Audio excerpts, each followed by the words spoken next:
Hello les cabistes, comment ils vont? J'espère mieux que moi. Alors vous avez très certainement remarqué que j'ai plus posté de vidéos depuis pratiquement un an, presque jour pour jour. Alors que ce soit sur YouTube ou sur les autres réseaux. Alors c'est pas que j'ai voulu prendre une année sabbatique et ne plus poster de vidéos, mais c'est tout simplement les conséquences d'une situation qui devient très compliquée, pour ne pas dire qui est presque hors de contrôle. Alors pour faire simple et faire court, je vous dis toujours, je suis tout seul, mais j'ai l'impression qu'il y en a beaucoup qui ne le croient pas ou qui ne pensent pas que je sois réellement seul à travailler dans l'atelier. Sauf qu'évidemment, à un moment donné, vu la quantité de demandes que je reçois, il a fallu faire un choix. C'est où je passais du temps à faire des vidéos, et de ce fait, je n'avançais pas sur certaines voitures, ou je ne faisais pas de vidéos, mais j'avançais sur des voitures que je pouvais livrer plus rapidement.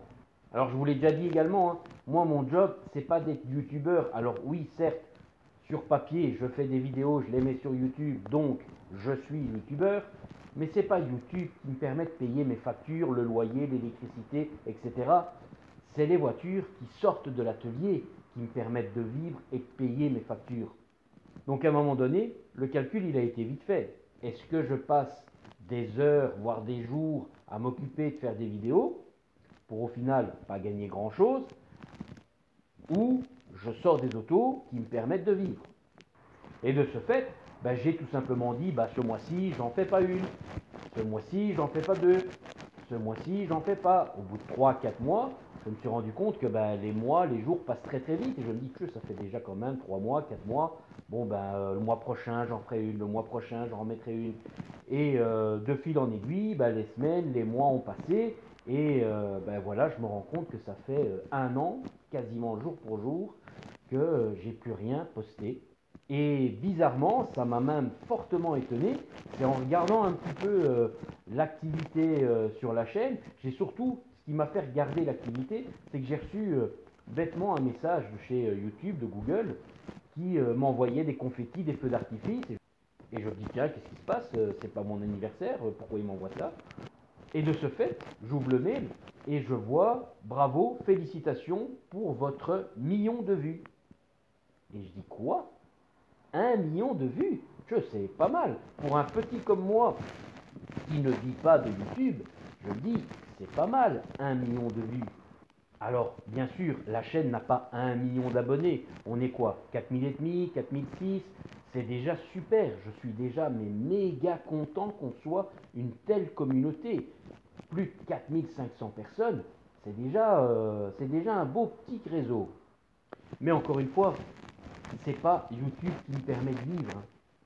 Et en regardant un petit peu l'activité pendant cette année sur laquelle j'ai rien posté, et là j'ai été vraiment étonné de voir qu'en fait la chaîne a continué à se développer toute seule, elle a continué à progresser toute seule. Alors oui, quand on prend tous les tableaux, les camemberts, etc., les courbes ne sont pas aussi fortes que si quelqu'un viendrait mettre en permanence des vidéos, des vidéos, des vidéos.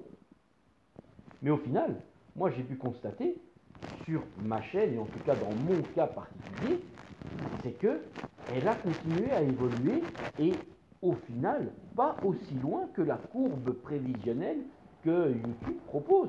J'étais un peu en dessous, pas beaucoup en dessous, et la preuve, c'est que les visionnages, eux, sont restés en nette progression, même en constante progression. Et très bizarrement, les plus regardés sont des fois des simples tutos comme celle du remplacement d'un rétroviseur pour une Clio, qui n'a rien à voir techniquement avec le sujet du cabriolet.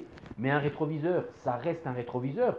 Remplacer un rétro sur une portière de cabriolet ou sur une portière de petite citadine, c'est pratiquement les mêmes fonctionnements.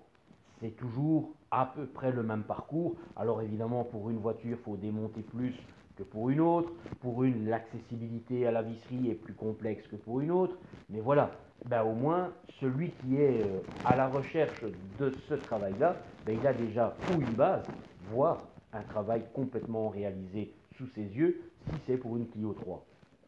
Mais voilà, un exemple de vidéo qui m'a complètement étonné.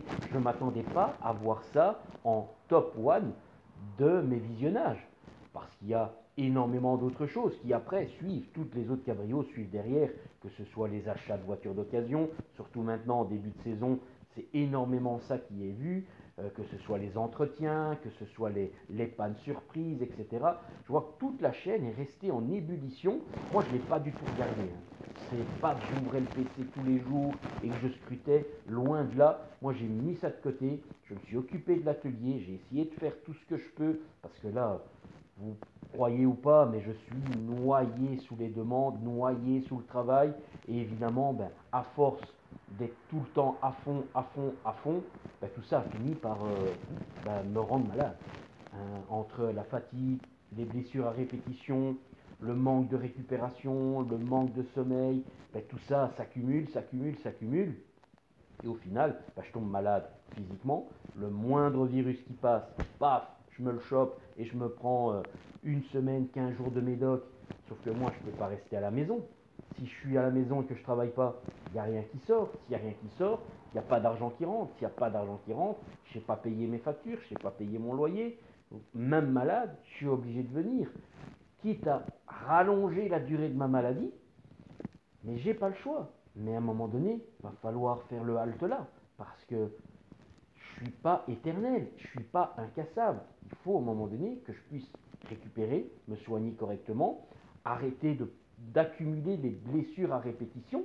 Parce qu'au final, celui qui payera la facture et qui la payera très lourdement, ben c'est Bibi, c'est moi.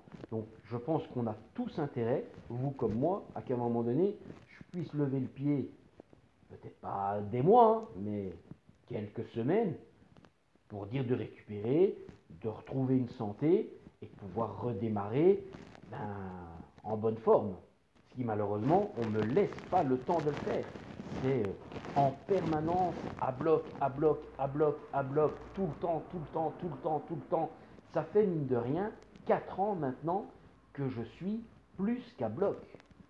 Et ça, ben, mon corps, à un moment donné, j'ai beau être costaud, j'ai beau avoir de la résistance, avoir fait beaucoup de sport par le passé et avoir été un sportif en compétition, mais à un moment donné, on a beau avoir de la résistance, il faut se reposer, il faut recharger les batteries, et si on ne le fait pas, eh ben la facture, on la paye, tôt ou tard. Si on ne veut pas la payer, elle nous tombe sur le coin de la gueule. Donc je vais être obligé, j'ai pas le choix, de lever un peu le pied, de ralentir un petit peu, de récupérer, parce que la fatigue qui s'accumule comme ça, j'en peux plus. C'est vraiment, vraiment dur. Donc sur une vidéo, vous vous en rendez pas compte, parce que ben, le but, c'est pas d'être là tout mou et d'être là comme un zombie. Mais quand je m'arrête et que je peux rentrer pour manger un bout, voire dormir une paire d'heures, je suis lessivé, complètement. Mais bon, on n'est pas là pour parler de ma petite live, c'est pas ça le but de la chaîne, c'est vraiment de vous dire que ben voilà, j'ai dû rester un moment parce qu'il y avait des priorités, comme je vous disais, c'était faire sortir les autos de l'atelier.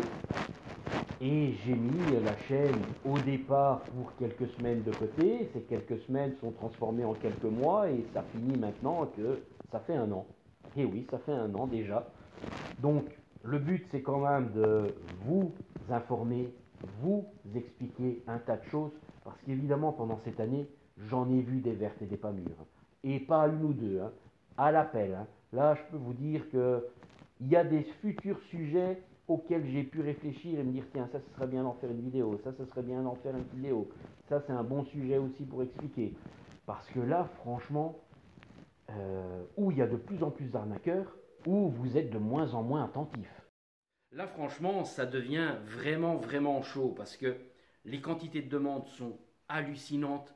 Je vous dis à chaque fois que j'ai énormément de demandes et c'est la réalité. Il y a plus de 2500 mails en attente. Le téléphone, je ne sais même plus y répondre. On envoie des SMS, on envoie des textos, on envoie toutes sortes de demandes par tous les supports possibles et imaginables. Moi, je ne peux pas me couper en mille. Il y a une priorité, c'est sortir ce qui est à l'atelier et rentrer au fur et à mesure des autos. Mais je ne peux pas répondre à des milliers de personnes en même temps. Et ça, encore une fois, certains, ou ils ne veulent pas le comprendre, où ils s'imaginent être seuls et uniques au monde à posséder un cabriolet. Sauf que ce n'est pas la réalité. La réalité, c'est que vous êtes des milliers à avoir des problèmes. Et en règle générale, tous en même temps. Sauf qu'en face, la situation, elle est totalement inversée. Moi, je suis réellement tout seul pour vous aider tous. Et ça, je ne pourrais pas faire. Je ne peux pas aider des milliers de personnes en même temps. Je peux faire qu'une seule et unique voiture à la fois. Donc là, je vais essayer de remettre tout doucement la machine en route pour vous reposter certaines choses qui avaient été filmées il y a un petit moment que j'ai pas su mettre à l'époque parce que j'ai été complètement submergé de travail où je suis toujours submergé, mais je vais essayer de trouver un petit peu de temps par-ci par-là pour monter, parce que c'est ça qui prend beaucoup de temps, c'est monter, assembler, faire une vidéo qu'elle soit un minimum cohérente et qu'elle donne envie de regarder, mais surtout qu'elle donne les bonnes infos. Ça reste le plus important, du moins dans notre domaine. Alors, petite parenthèse, vous avez peut-être pu remarquer que le format a légèrement changé entre le début de la vidéo et maintenant. C'est la preuve que j'étais pas du tout prêt à vous faire ça. J'ai plus de batterie sur l'autre caméra, donc j'ai filmé à l'arrache avec ce que j'avais sous la main. Donc voilà, c'est vraiment une situation plutôt compliquée. Être tout seul et gérer des quantités de demandes comme ça astronomiques, parce que évidemment j'ai pas que la petite Belgique, j'ai toute la Belgique, toute la France, le Grand-Duché du Luxembourg, la Suisse, en règle générale beaucoup de pays francophones, même le Canada. C'est régulier d'avoir maintenant des demandes du Canada. D'ailleurs, en regardant, pour revenir un petit peu au scrutage que j'ai fait par rapport à la chaîne, je suis encore une fois tombé des nues quand j'ai vu le top 3 des visionnages. La France, la Belgique et le Canada est numéro 3. Il est passé loin devant le Luxembourg et la Suisse. Donc même sur le continent américain, apparemment mes infos, elles plaisent. Parce que malheureusement, je sais aussi que là-bas, même sur le pays où la petite voiture est reine, on ne donne pas forcément toutes les bonnes infos par rapport aux capotes. Mais voilà, les demandes, elles fusent de toute l'Europe. Je peux vraiment dire toute l'Europe et même plus que l'Europe. Donc vous imaginez, moi, tout seul, gérer autant de demandes. Je ne sais plus où donner de la tête. À ça, faut pas oublier de travailler dans l'atelier, faut pas oublier de faire les commandes en temps et en heure, rien oublier. Faut gérer tout ce qui est annexe, que ce soit administratif, que ce soit toute la gestion. Parce que j'ai l'impression, et je pense qu'il y a beaucoup qui pensent ça, c'est que un atelier, on arrive le matin, on lève le volet, on se met à taffer, 7h37 plus tard, on se casse, on rentre à ce baraque. Non. Un atelier, c'est pas ça. Enfin, du moins en étant tout seul. Il faut gérer avant sa journée tout un tas de choses administratives.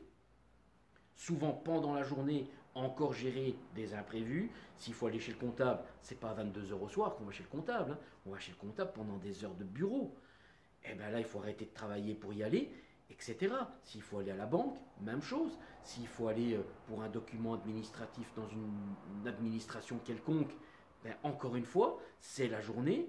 Et toutes ces heures que je passe pas dans l'atelier, il faut les récupérer à un moment donné. Et ça devient ingérable. À côté de ça, vous avez, vous, des milliers de personnes qui demandent parfois une simple question, mais d'autres, c'est 2550 questions. Et ça, évidemment, ça ne met pas 2 secondes à répondre. Et c'est pas ça une fois par jour, c'est à répétition, tout le temps, tous les jours, depuis 4 ans, j'arrête pas une demi-seconde pour souffler. Alors ça, forcément, à un moment donné, et là je suis en train de commencer à le payer, je vous disais, il va falloir que je trouve une vraie solution. Soit je restreins extrêmement toutes les entrées et je ne prends qu'une petite poignée de clients et tous les autres, ils attendent, mais ils attendent totalement dans l'inconnu. Parce qu'aujourd'hui, mine de rien, malgré que certains pensent et écrient un petit peu partout, oh, on ne veut pas me répondre, hein, c'est honteux. Les gars, venez travailler ici, on verra qui va répondre à qui. Parce que là, à un moment donné, c'est plus possible. Je ne peux pas être au four, au moulin, au magasin, sur la route, à droite, à gauche, à l'atelier, en haut, en bas, ici et là, partout en même temps. C'est impossible. Pour vous donner un ordre d'idée, j'ai en moyenne une vingtaine de discussions par mail en même temps. Donc imaginez, et c'est souvent plusieurs fois la même voiture. On parle de plusieurs Z3, de plusieurs A5, de plusieurs A3, de plusieurs A4, de plusieurs New Beetle, de Beetle. C'est souvent des modèles répétitifs. Alors parfois il y en a un qui sort du lot quand il y a une vieille Mustang ou alors un modèle plus rare. Ah oui, ça c'est, on s'en rappelle plus facilement parce que oui, celle-là j'en ai pas 10 d'affilée en même temps. Mais au final, c'est énormément de discussions à gérer en même temps. Mais une vingtaine, c'est déjà colossal. Et il y en a plus de 2500 encore en attente. Mais forcément qu'il y en a qui n'auront soit pas de réponse dans un temps cohérent, dans un temps court, qui est de quelques jours, voire quelques semaines. Et alors, encore une fois, certains le comprennent que je suis tout seul et patientent et répètent leurs demandes au bout de quelques semaines, de quelques mois. La majorité des gens que j'ai ici depuis 4, 5, 6 mois, en revenant un peu en arrière, c'est des gens qui ont patienté entre 1 an et 2 ans et demi. Et c'est pas pour ça qu'ils ont été mettre des avis négatifs sur Google en disant ouais, honteux, une étoile, pas de réponse, on veut pas faire ma voiture, suffit de le dire. Le message, je l'ai même jamais vu. Parce que 2500, je les ouvre pas tous, je les ouvre au fur et à mesure auxquels je réponds. Et il y a des gens tout à fait cohérents qui réfléchissent et qui se disent effectivement, s'il est tout seul, vu la quantité de demandes, je vais attendre. Et je vais répéter ma demande dans quelques mois et réessayer et tenter ma chance comme ça au fur et à mesure. Et à un moment donné, j'ai le mail et je peux lui répondre. Et l'auto vient et le client est satisfait sur toute la ligne. Maintenant, s'il existait du personnel déjà formé, prêt au travail, vous ne pensez pas que je les aurais déjà pris? Vous ne pensez pas qu'on serait déjà là à plusieurs? Le personnel n'existe pas. Et il n'y a pas d'école qui forme. Moi, je ne suis pas une école. Si je dois former quelqu'un, c'est encore une fois m'arrêter, surveiller ce qu'il fait, lui donner des cours. Alors là, on n'avance plus du tout. Et prendre quelqu'un pour le jeter au milieu de l'océan et lui dire « démerde-toi et nage », c'est pour avoir des problèmes sur la voiture qu'il va faire. Alors on fait quoi? Ça, c'est la grande question. Il faudrait pouvoir former des gens, mais il faut du temps pour former des gens. On ne forme pas à ce métier en 5 minutes, ni même en quelques semaines. C'est quelques années de formation. Moi, ça fait 20 ans que je fais ça, et j'apprends encore des choses aujourd'hui. Parce qu'il y a des voitures qui évoluent, parce qu'il y a plein de choses qui changent. Alors évidemment, sur des anciennes comme ça, c'est la théorie, pure et simplement, mais plus on a des voitures modernes, récentes, ou parfois un peu plus rares, exceptionnelles, sur lesquelles il y a eu des montages uniques, il faut y réfléchir. Et vous imaginez pas le nombre de voitures qui viennent sur lesquelles on a massacré la capote, le mécanisme, le système de fonctionnement, et les gens arrivent en panique, en pleurs, souvent au bout de certaines années, et l'auto est là, bloquée, on ne peut plus l'utiliser, et c'est moi qui dois récupérer l'histoire, et je dois en fait rattraper, réparer plutôt, toutes les erreurs faites par le passé, par d'autres, et heureusement qu'il y en a un à un moment donné qui s'est dit « Oh stop, il faut attendre, j'attends ». L'auto ne peut plus être décapotée, tant pis, soit je la revends telle qu'elle, soit je patiente, et j'espère avoir une réponse, et potentiellement, peut-être, une réparation correcte. Après, je ne suis pas magicien, je ne peux pas non plus tout réparer. Il y a des choses où à un moment donné, il y a eu tellement de dégâts que ça vaut même plus le coup. Je prends un exemple, j'ai un client qui est arrivé avec une Opel Astra G de 2001. C'est une voiture qui a fait une dizaine de garages, concessions, petits garages. Tout le monde a pété des trucs sur cette bagnole. Elle est arrivée, j'ai pu malheureusement que constater la catastrophe. Au final, pour ce client, c'était une déception depuis qu'il l'a acheté. Il l'a acheté en panne. Il a été voir un garage, 2 garages, 3 garages, 10 garages. Tous, en fait, ne réparaient rien, lui faisaient payer une facture de recherche de panne. Et au contraire, en fait, il pétait des trucs parce qu'il ne savait pas où il mettait les doigts, il forçait sur des éléments qu'il n'y avait pas à forcer, etc.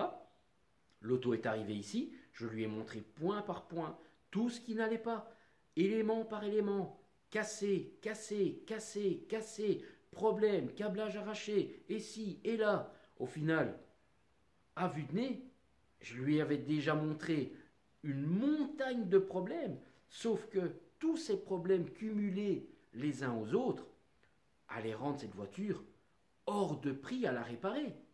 Évidemment, vu que lui, il l'avait acheté en panne, il avait payé un tout petit prix. Évidemment, il m'a dit, ok, c'est bon, je me suis fait avoir. L'auto, je l'ai envoyé à la casse, ça sert à rien. Je ne vais pas commencer à faire collection. Donc, son raisonnement le plus logique et tristement à dire, la seule vraie solution, c'était d'abandonner le budget mis dans l'auto. Et ça, j'aime pas devoir dire ça, mais à un moment donné, on n'a pas le choix. Si l'auto valait 200 000, ok, on fait les frais. Mais sur des autos petit budget, on est loin du compte. Mais voilà, ça c'est une partie des pépites de ce que j'ai vu depuis un bon moment. C'est complètement fou tout ce qui se passe, tout ce qui se met en vente, tout ce qu'on vous raconte comme mensonge, comme bêtises. On dit oui, il y en a pour 2 euros, c'est pas cher. Mais réfléchissez 2 minutes. Vous pensez réellement que si une auto vaut 10 000 balles et qu'il y en a pour 50 euros pour réparer quelque chose et que de ces 50 euros, on va pouvoir tirer 1000, 2000, 3000 euros de plus à la voiture, le vendeur ne va pas mettre ces 50 euros réels? C'est qu'il y a un problème. C'est que ça n'est pas 50 euros. Sinon, il est complètement à la masse de ne pas mettre ces 50 euros pour vous vendre l'auto 1000, 2000, 3000 euros de plus. J'ai eu encore un client, j'ai un autre exemple encore vite fait comme ça. Un client comme ça achète un véhicule, une A3 de mémoire, soi-disant, rien grand-chose. Un petit collage, ça allait prendre 2 minutes, ça allait coûter 50 balles, pas plus. Le client m'explique, vient me montrer la voiture, et je me retrouve face à une capote qui est une épave. Elle est détruite de partout, usée, limite déchirée à tous les points d'articulation. La lunette bidouillée de colle, pare-brise, de silicone, de pâte à flex, de tout ce qu'on veut. Un truc dégueulasse. Des taches de doigts de colle partout sur la capote. Horrible, horrible, horrible, horrible. Ça se demandait comment elle tenait encore. Et cette personne arrive et me dit, ah, il y a 2 petits centimètres, là, il faut faire une petite réparation, il paraît que ça coûte 50 euros. Et là, je lui dis, mais vous voyez pas qu'il n'y a pas juste ces 2 centimètres? Il n'y a rien qui va sur la capote, mais absolument rien. Il y avait un autre client qui était là présent, qui lui était en train de partir, il avait fini son rendez-vous, et même lui regarde la voiture et dit, je ne suis pas du métier, mais moi jamais j'aurais acheté ça, hein. Du moins au prix où vous l'avez eu, hein, parce que on voit bien que cette capote, elle est HS. Et là, un petit jeune, hein, il me dit, oh, j'ai fait confiance au vendeur, il m'a dit que c'était normal, c'était juste un peu d'usure, qu'il pleuvait pas dans la voiture, et que si, et que là. Ouais, encore un qui s'est fait malheureusement arnaquer, mais royalement, hein, et comme il faut. Hein. Parce qu'en plus, une Audi A3, c'est pas le modèle où la capote coûte le moins cher. Hein. Pour ceux qui en ont une, faites attention, mais aujourd'hui, une vraie capote de qualité, on n'a pas 36 versions, c'est la capote officielle de chez Audi ou des pâles copies qui ne valent rien. Mais même une pâle copie, ça coûte déjà bonbon. Mais l'officiel, qui est aujourd'hui à l'heure actuelle la seule vraie alternative durable dans le temps, c'est 9000 balles, hein, remplacer une capote d'A3. Alors évidemment, vous avez acheté la bagnole 10, vous en rajoutez 9, mais à ce prix-là, vous achetez carrément autre chose, bien plus grand, bien plus beau, bien plus moderne. Enfin, encore une fois, les goûts et les couleurs, on achète ce qu'on veut, mais avec un budget de 19 000 euros, on achète autre chose. Et ça, c'est rien, c'est 2 exemples comparés à tout ce que je vois tous les jours. C'est hallucinant le nombre de gens qui se font berner et qui croient aveuglément un vendeur qui est là juste pour lui vendre son brol, se remplir les poches, et il n'en a rien à faire de vous. C'est ça la grosse tristesse aujourd'hui, c'est que les gens sont sans scrupules. Ils ont besoin d'argent, ok, mais n'arnaquez pas et ne volez pas les autres. Ça, c'est le gros problème aujourd'hui, c'est que sous prétexte que tout est cher, on vend tout et n'importe quoi, n'importe comment. Toutes ces hausses de prix, moi, en tant que petit réparateur, je suis en tête de ligne des victimes, aussi bien que vous, clients. Parce que si une pièce à l'usine coûte 10, 20, 30% plus cher à être fabriquée, ben forcément, c'est répercuté sur son prix de vente. Et forcément, ben moi, je dois la vendre au prix qu'on me l'annonce. Et si tout augmente, ben ça doit augmenter. Après, certaines usines, certains produits vont avoir des augmentations beaucoup plus fortes, d'autres plus modérées. Mais encore une fois, on n'est pas, nous, en tant que réparateurs, on n'est pas maître de ces prix de vente. Nous, on est juste des intermédiaires. C'est l'usine à chez moi. Donc moi, j'essaye de limiter un maximum les transactions pour ne pas avoir 50 intermédiaires entre l'usine et chez moi. J'essaye d'être au plus proche de l'usine pour avoir un produit qualitatif, un produit qui va être toujours garanti en cas de quoi que ce soit. Mais encore une fois, si on prend un produit de qualité, c'est rare d'avoir un souci. Ça peut arriver bien sûr, mais c'est plutôt très très rare. Encore une fois, vous prenez du pas cher, du bas de gamme, du Made in China, mais il ne faudra pas vous étonner qu'au bout d'1 mois, 2 mois, 6 mois, il y ait déjà une montagne de problèmes avec ce produit pas cher. Bon, tout ça pour vous dire quand même qu'il y a du sujet de discussion, il y a des choses à vous montrer, énormément de choses à vous montrer. Bon, je vais essayer de faire de mon mieux pour reposter des vidéos. Éventuellement, en likant celle-ci et en mettant un petit pouce levé, ça me permettra de voir que vous êtes OK, vous continuez à me suivre, malgré que j'ai déjà pu voir que même sans ma présence, vous likez et vous abonnez. Mais n'hésitez pas à le faire. Encore plus, partagez avec des clubs, pour ceux qui font partie de clubs, partagez avec d'autres personnes qui sont passionnées, qui ont des questions, qui viennent déjà regarder tout ce qui est mis sur la chaîne. Il y a déjà près de 180 vidéos, je pense, de mémoire. Je parle déjà de beaucoup de sujets au niveau des capotes, que ce soit des anciennes, comme cette vieille Mustang, que ce soit du vinyle, de l'Alpaga, que ce soit des américaines, que ce soit des européennes, que ce soit un petit peu tous les modèles. J'ai vraiment un large panel de voitures qui passent ici à l'atelier, et à chaque fois que j'ai des sujets un petit peu pertinents, j'ai presque toujours essayé de les montrer. Bon, là maintenant, ça fait une année où j'ai pas pu faire ça parce que c'était tout simplement et techniquement pas possible. J'ai une journée de 24 heures comme tout le monde et tout rentrait pas dans la journée. Bon voilà, je vais pas vous embêter plus longtemps avec ça. Je vais essayer de revenir le plus régulièrement possible, comme avant cette année de temps mort, si on peut dire, de pause, et vous ramener des sujets toujours plus intéressants pour vous, toujours de manière à vous informer le plus clairement possible, avec des infos visuelles, avec mes solutions, avec ce que moi je peux faire. Mais encore une fois, moi ici à l'atelier, je suis tout seul. Il n'y a pas 10 personnes derrière les écrans en train d'attendre pour se mettre à travailler. Il n'y a vraiment que moi. Et si je fais une vidéo, c'est pas quelques minutes, c'est tout de suite une poignée d'heures qui s'envolent, parce qu'il n'y a pas juste le moment où je filme, c'est après découper, monter, assembler, mettre en ligne, enfin ça prend pas mal d'heures.